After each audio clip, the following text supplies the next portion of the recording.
membayangkan melakukan asesmen dengan tes, tapi instrumennya kok nggak cocok ya untuk anak berkebutuhan khusus? Itu bisa terjadi karena instrumen yang digunakan kurang tepat ya.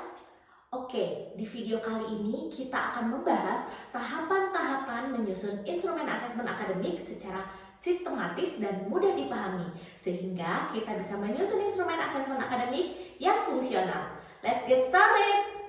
Ketika kita akan melaksanakan asesmen, asesor perlu menggunakan instrumen guna mengukur kemampuan anak. Instrumen asesmen harus bisa menggambarkan kekuatan dan kelemahan anak, sehingga membantu guru dalam menyusun intervensi pembelajaran yang sesuai dengan kebutuhan.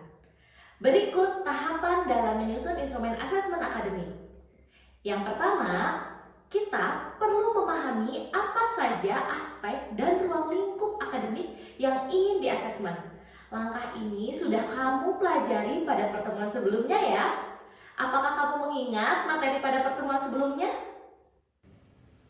Pada pertemuan sebelumnya, kita telah membahas mengenai aspek dan ruang lingkup dalam asesmen akademik dan perkembangan. Tujuan diperlukan agar instrumen asesmen yang dikembangkan tepat sasaran dan benar-benar mengukur apa yang ingin diukur.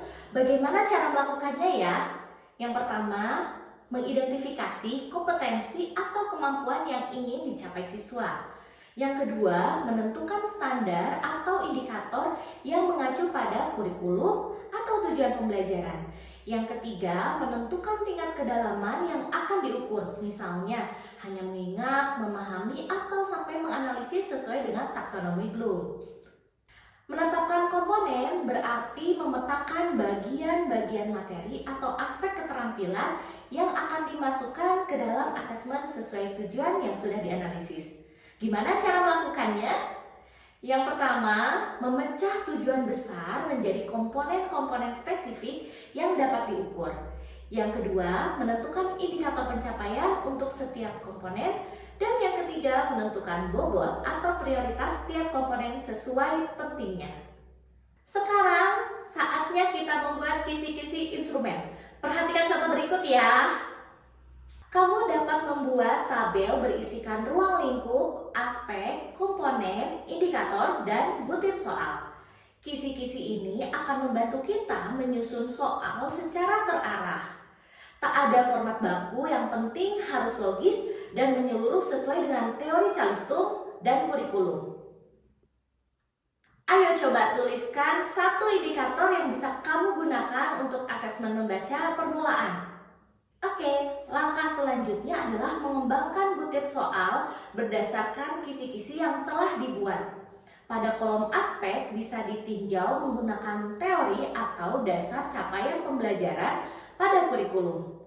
Aspek kemudian dibagi lagi menjadi sub-aspek dan indikator yang dapat mewakili pengukuran.